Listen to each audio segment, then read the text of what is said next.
Hello friends and pensioners. So आप सभी का एक बार स्वागत है फिर से यहाँ पे। तो यहाँ पे अभी जो डिस्कस करने वाले हैं बहुत ही ज़्यादा इम्पोर्टेंट अपडेट है। So today so many comments I was just going through the comment section.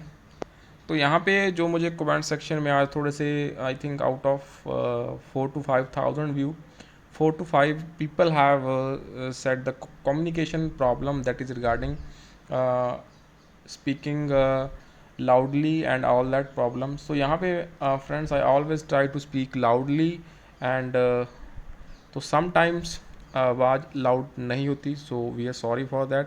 तो उसको हम रेक्टिफाई अभी करेंगे, सो उसके ऊपर थोड़ा सा काम करने वाले हैं हम।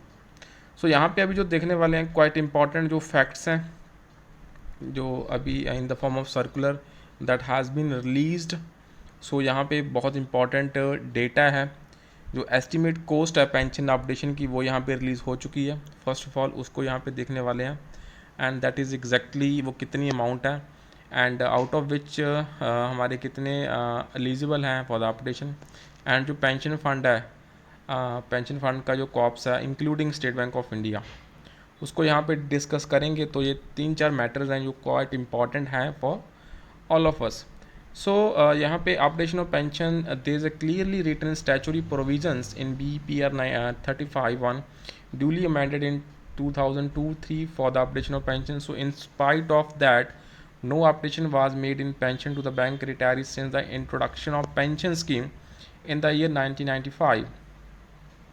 Although salary revision for the serving staff was being made once in every 5 years, so the pension to the bank retirees are paid out of the income generated in the pension fund that were created by the banks by transferring the PF contribution of the pension optees.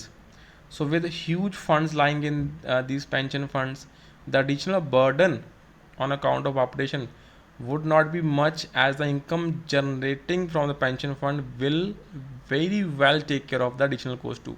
तो यहाँ पे जितना pension fund का cops है वो बहुत ज़्यादा है और वो हमारे जो प्रोविडेंट फंड से ही दोस्तों इकट्ठा हुआ है। सो एडिशनल जो इनकम चाहिए एडिशनल फंड चाहिए वो उतने नहीं होंगे। सो rough calculations made by us based on that data shows the additional cost for pension updation as under। तो ये एक रफ कैलकुलेशन है। नंबर ऑफ पेंशनर जितने भी हैं हमारे एज ऑन 31 मार्च 2022 वो 5,91,167 है और उसमें से एलिजिबल हैं out of which eligible for updation वो 4,04,600 के अराउंड है 4.4 लाख।